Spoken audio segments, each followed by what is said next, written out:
sukacitamu mengalir dalamku. Oh yes, yes. Sudah ada Lose Desi di sini. Hai Lose Desi. Hai, Lasa. Hai. Hai Lase Naomi, itu suaranya bagus loh. Lose Naomi lagi senang Lose Lili karena Lose Naomi punya anak yang kecil tuh sudah lulus sekarang, jadi Lose Naomi happy sekali. Wah, keren banget, Lasa. Wah, Lase Naomi enak lagi happy. Kalau aku lagi sedih karena si Miao kucing aku itu ya, dia itu kabur. Padahal padahal kurang apa aku ya sayangin dia, udah aku kasih makan rutin, udah kasih vitamin, wah pokoknya udah gendut, udah lucu, udah fluffy, malah kabur. Sedih deh. Sorry aku nggak tahu kalau Lose Lili lagi sedih. Iya nih, gimana ya? Minggu ini kan kita mau mendiskusi tentang sukacita. Ya sama Lause, sama anak-anak juga. Tapi gimana mau bisa sukacita kalau aku lagi kesel dan lagi sedih seperti sekarang ini, Lause? Nah, gini, Lasa. Tadi kan Lasa Naomi udah lagi ceritain tuh, lagi suka, lagi cita, lagi happy gitu ya. Terus ternyata Lasa Lili lagi sedih. Nah, Lasa kalau ngomongin tentang sukacita, nah kita nih perlu tahu dulu nih, sukacita itu maksudnya seperti apa sih? Kondisi yang seperti apa dan makna sebenarnya apa gitu ya. Nah, itu kita perlu tahu dulu supaya kita nggak salah paham dan nggak salah persepsi gitu ya. Sedikit berat sedikit boleh ya Lause ya pakai kata Yunani gitu ya. Nanti habis ini Lause Naomi sama Lause Lili boleh buka kamus bahasa Yunani. Wah, dapat PR ya Lause ya. Iya, sukacita itu dalam kata Yunaninya tuh yaitu cara gitu ya. Yang berasal dari kata charis dan kata Yunani juga memiliki arti rahmat atau dalam kaitannya itu ya sukacita itu sesuatu yang diberikan atau dihasilkan oleh rahmat atau charis itu sendiri atau Allah. Nah, artinya sukacita yang dimaksud dalam firman Tuhan ini bukan kebahagiaan tuh yang sesaat saja. Oke, yang sementara, yang sebentar aja. Melainkan sukacita yang dimaksud dalam firman Tuhan itu sukacita sejati yang bersumber dari Allah. Sukacita sejati itu tidak dipengaruhi oleh situasi, tidak dipengaruhi oleh kondisi yang sedang terjadi di dalam kehidupan kita. Nah, sangat berbeda nih Lause dengan perasaan yang happy, perasaan yang senang, atau perasaan sedih. Kalau happy, kalau sedih itu bergantung kepada situasi dan kondisi yang ada di sekitar kita. Atau perasaan yang dipengaruhi itu dari luar, apa yang terjadi di sekitar kita.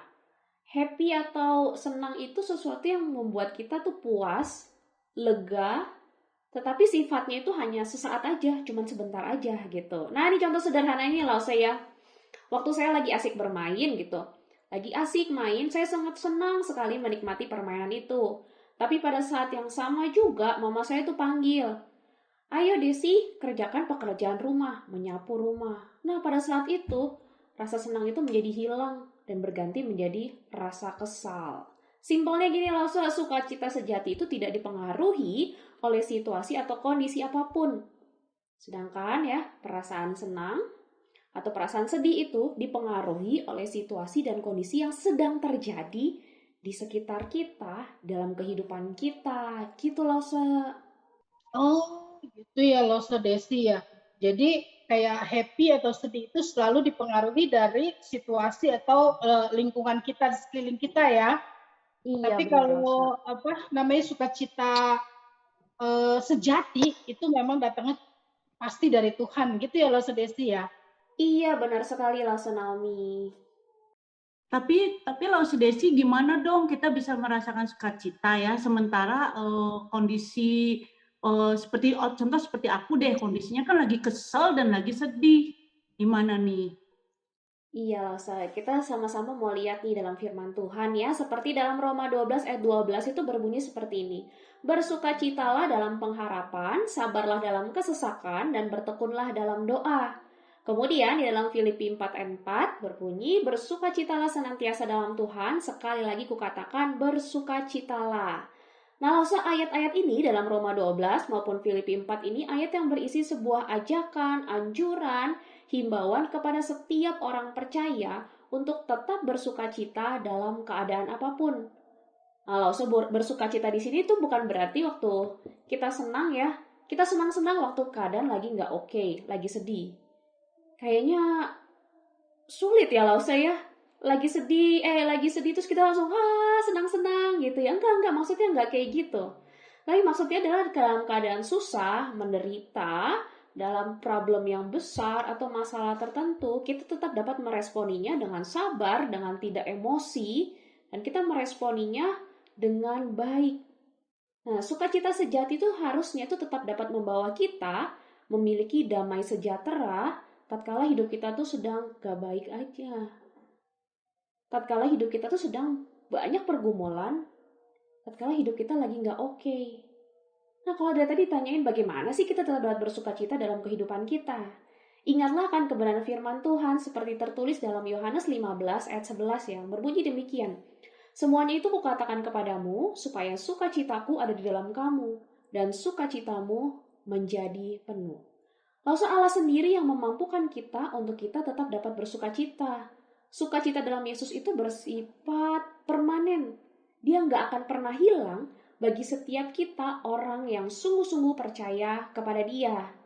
Sukacita yang daripada Allah itu tidak dapat dirampas oleh siapapun dari kita. Hal itu tertulis dengan jelas di dalam Yohanes 16 ayat 22. Demikian juga kamu sekarang diliputi duka cita. Tetapi aku akan melihat kamu lagi dan hatimu akan bergembira dan tidak ada seorang pun yang dapat merampas kegembiraanmu itu daripadamu. Jadi sukacita itu adalah dari Allah sendiri. Tentunya kita tidak dapat mengandalkan kekuatan kita sendiri untuk kita dapat bersukacita. Seperti tadi dikatakan di dalam Filipi 4 ayat 4, bersukacitalah di dalam Tuhan. Artinya, karena pengharapan di dalam Tuhanlah yang membuat kita tuh dapat bersukacita. Pengharapan di dalam Tuhanlah yang memampukan kita untuk tetap dapat bersukacita di dalam kondisi apapun dalam kehidupan kita. Pengharapan dalam Tuhan itu artinya ada sebuah keyakinan untuk berserah, untuk percaya kepada Tuhan, untuk setiap hal yang terjadi dalam kehidupan kita. Percaya bahwa Allah itu yang mengontrol dan memegang kendali seluruh kehidupan kita. Dan bersukacitalah itu merupakan sebuah panggilan untuk menjadikan sukacita itu sebagai gaya hidup. Nah, entah kita berada dalam situasi apapun itu, kita tetap harus bersukacita. Mengutip dari salah satu tulisan seorang pendeta, dia berkata seperti ini. Sukacita Kristen adalah hasil dari sebuah teologi yang mendalam bahwa Allah mengendalikan segala sesuatu untuk kebaikan dan kemuliaannya sendiri, dan juga demi kebaikan orang-orang yang mengasihi Dia. Dengan demikian, kita tetap harus bersukacita di dalam keadaan apapun juga. Gitu ya, Lasa. Oh, memang sih happy-nya saya ini memang cuma sementara sih memang ya, Lasa. Berarti memang benar ya. Jadi sukacita yang sejati itu benar-benar didapat dari dalam Tuhan Yesus. Ya, tidak ada yang tadi Lasa Desi bilang ya, tidak ada yang bisa mempengaruhi kita kalau memang kita sudah mendapatkan sukacita sejati yang di dalam Yesus itu ya, Lasa Desi ya. Iya, betul sekali Lasa Naomi. Ya. Tapi Lasa Desi, kalau kita amati ya di sekitar kita ini ya, kenapa sih suka ada aja orang-orang Kristen yang katanya sudah percaya Tuhan Yesus sebagai juru selamat. Kemudian kan hidupnya juga pasti ada Roh Kudus di dalam kehidupannya, tapi masih ada juga yang jatuh dalam kondisi depresi. Iya, Lausa, itu mungkin jadi pertanyaan banyak orang juga ya. Buat orang-orang yang mungkin sudah lama ikut Tuhan atau mungkin yang bingung kenapa orang Kristen masih bisa seperti itu. Nah, Lausa, setiap kita itu sedang dalam proses perjalanan iman dan proses pendewasaan. Dan manusia itu tidak ada yang sempurna. Jadi kadang kalau kita membiarkan emosi negatif ya, itu berlebihan menguasai hidup kita, dan bukan Roh Kudus yang menguasai pikiran dan hati kita, maka kita akan mengalami depresi yang berkepanjangan, mengalami putus asa, mengalami rasanya tuh nggak ada pengharapan lagi. Rasanya hidup itu berasa udah hopeless banget gitu ya. nggak ada pengharapan lagi. Karena membiarkan situasi dan kondisi yang terjadi dalam kehidupan itu membuat dia terus menguasai pikiran dia. Dan seharusnya Roh Kuduslah yang menguasai pikiran kita. Ketika kita membiarkan hati dan pikiran kita itu dikuasai oleh situasi dan kondisi yang ada di sekitar kita, maka kita akan terus-menerus larut dalam situasi itu. Larut dalam situasi dan keadaan di sekitar kita itu akan menutup pandangan kita akan pengharapan kepada Yesus Kristus, Sang Pemilik hidup kita.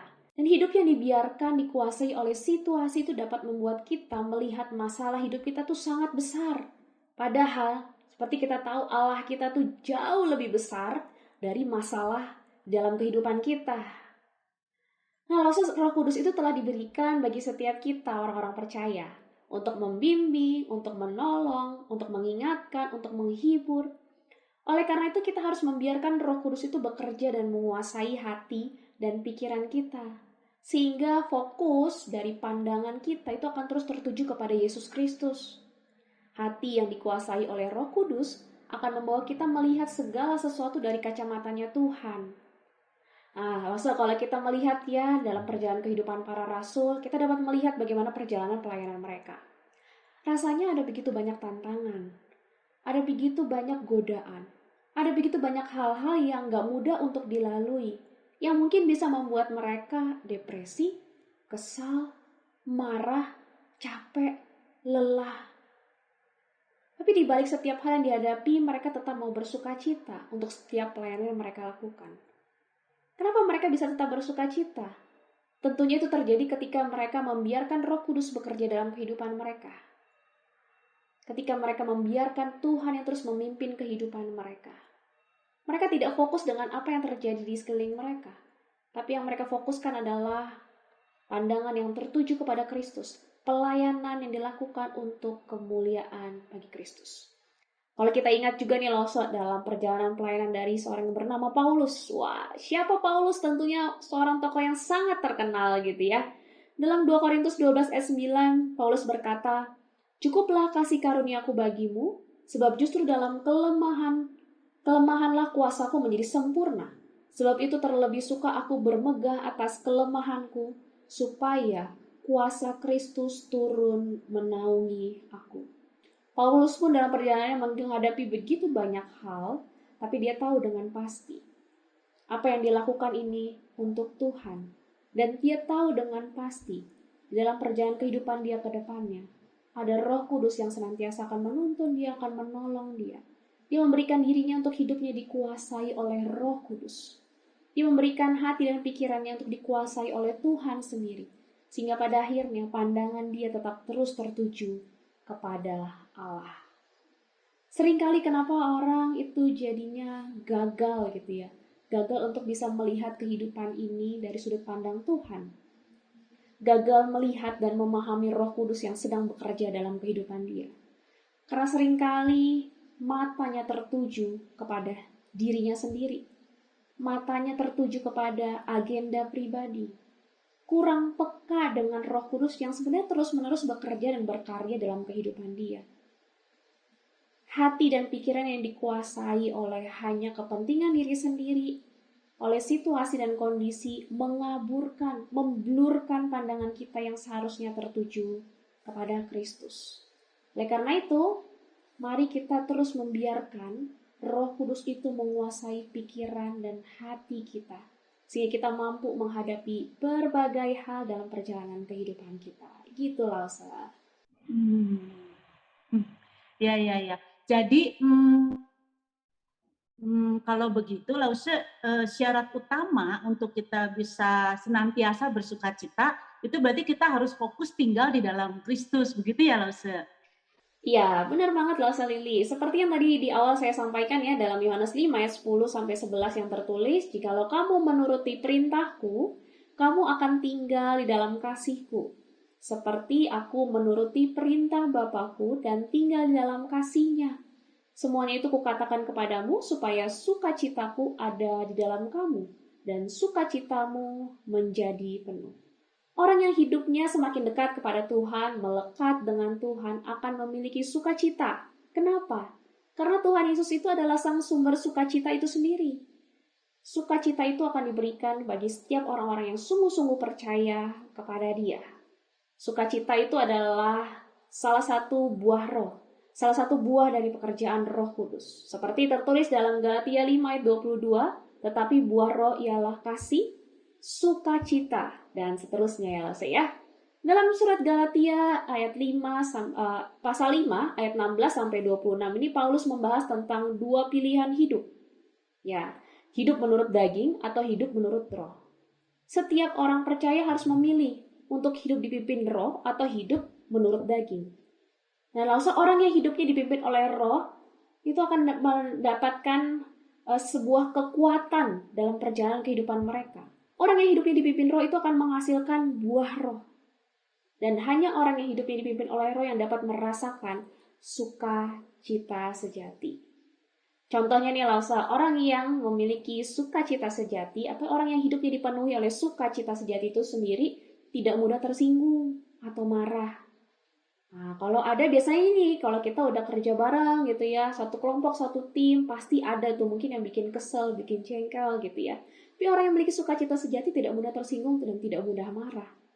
Nah, contoh lainnya lagi, orang yang dipenuhi dengan sukacita sejati itu akan memiliki sikap yang positif dan optimis di dalam menjalani kehidupan. Kenapa? Karena dia tahu dengan pasti di dalam setiap perjalanan kehidupan dia ada Tuhan yang akan terus menolong, Tuhan yang menyertai, Tuhan yang memampukan. Dan dia tahu dengan pasti bahwa sukacita yang daripada Tuhan itu akan memberikan damai sejahtera bagi dia. Dan orang yang dipenuhi sukacita itu tidak mudah menyerah ketika menghadapi berbagai pergumulan di kehidupan dia. Begitulah, Sa. Wow, keren loh, Desti. Jadi minggu ini kita akan belajar mengenai sukacita. Ya, Lili, sukacita ya. Jadi penerapannya. Jadi penerapannya Lasa Desi mengenai sukacita itu dalam minggu ini apa tuh? Iya, apa ya Lasa? Oke, yang pertama yang perlu kita ingat sama-sama ya Lausa, ingatlah bahwa sukacita sejati itu hanya ditemukan di dalam Yesus Kristus. Sebab dialah sang sumber sukacita itu. Sukacita itu tidak dapat ditemukan dimanapun di luar Yesus Kristus. Di dunia ini pun tidak dapat kita temukan. Karena sukacita yang sejati hanya ada di dalam Yesus Kristus. Dan pengharapan kita itu hanyalah di dalam Dia. Jadi ketika kita tahu dan yakin dengan pasti, waktu kita menghadapi berbagai situasi apapun, ya, yang menyulitkan, yang menyedihkan, kita tetap dapat bersukacita dan bahkan kita tetap dapat berkata bahwa Tuhan itu baik. Nah, lalu apalagi sih yang kita bisa ingat di dalam pelajaran hari ini gitu ya? Sukacita. Tetap terus hidup dekat kepada Tuhan. Kenapa kita perlu terus hidup dekat kepada Tuhan? Untuk kita semakin mengerti dan semakin tahu, memahami kehendak Tuhan, memahami apa yang Tuhan mau kita kerjakan, kita lakukan dalam kehidupan kita. Waktu kita dekat sama Tuhan, kita makin bisa melihat segala sesuatunya dari sudut pandang Tuhan, dari kacamatanya Tuhan. Ketika kita dekat kepada Tuhan, kita tahu dengan pasti bagaimana kita meresponi setiap hal di dalam kehidupan kita. Dan mari kita biarkan pikiran dan hati kita dikuasai oleh Roh Kudus. Bukan dikuasai oleh apa yang ada di dunia. Bukan dikuasai oleh situasi dan kondisi kita. Kenapa hidup kita harus kita biarkan dikuasai oleh Roh Kudus? Kalau hidup kita dikuasai oleh Roh Kudus, kita tentunya akan bisa melihat segala sesuatunya, balik lagi, dari sudut pandangnya Tuhan.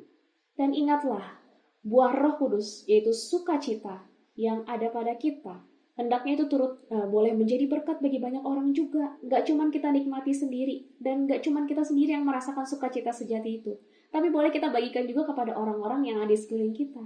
Ceritakan, bagikan kisah, bagaimana sukacita yang telah engkau alami di dalam hidupmu. Biar semua orang itu juga bisa tahu sukacita sejati yang daripada Kristus itu seperti apa. Dan pada akhirnya ketika setiap orang yang melihat kita, orang-orang yang sudah mengalami sukacita yang sejati itu, boleh semakin mengenal Kristus, semakin tahu siapa Kristus yang hidup di dalam setiap kita. Dan tetap ingatlah, bersukacitalah dalam pengharapan, sabarlah dalam kesesakan, dan bertekunlah dalam doa. Marilah kita tetap bersukacita bersama-sama dalam perjalanan kehidupan kita. Yes. Yeay. Wah, seru banget pembahasan kita hari ini ya. Jadi Lengkap ya Mas wawasan. Lili. Oh, betul. Jadi bisa membuka wawasan pikiran kita, baik kita yang ada di sini maupun pendengar yang nanti ya, bahwa sukacita itu bisa permanen, bisa sementara gitu ya, Lause, dan kita juga bisa tahu sekarang mana yang permanen, mana yang sementara, gitu ya, Lause. Tapi Lause kayaknya waktu kita sudah habis nih. Aduh, sebetulnya masih seru ya. Iya, kalau dikupas terus ya Lause bisa panjang ya sukacita ini ya. Iya nih. Iya, semoga kita semuanya tetap terus bersuka cita ya Lause ya, dalam Amin. kondisi apapun ya. Mungkin lagi banyak pekerjaan, mungkin di rumah lagi, waduh harus masak, harus beberes, harus siapin ini itu. Tapi kiranya itu tetap kita lakukan dengan sukacita, ya nggak sih Lause gitu ya. Yes. Yeay. Oke Lause, kalau gitu kita harus pamit dulu nih Lause. Waktunya sudah habis. Oke, sampai ketemu lagi ya Lause. Thank you Bye-bye. Lause Naomi, Lause Lili. Bye-bye Lause. God bless semuanya.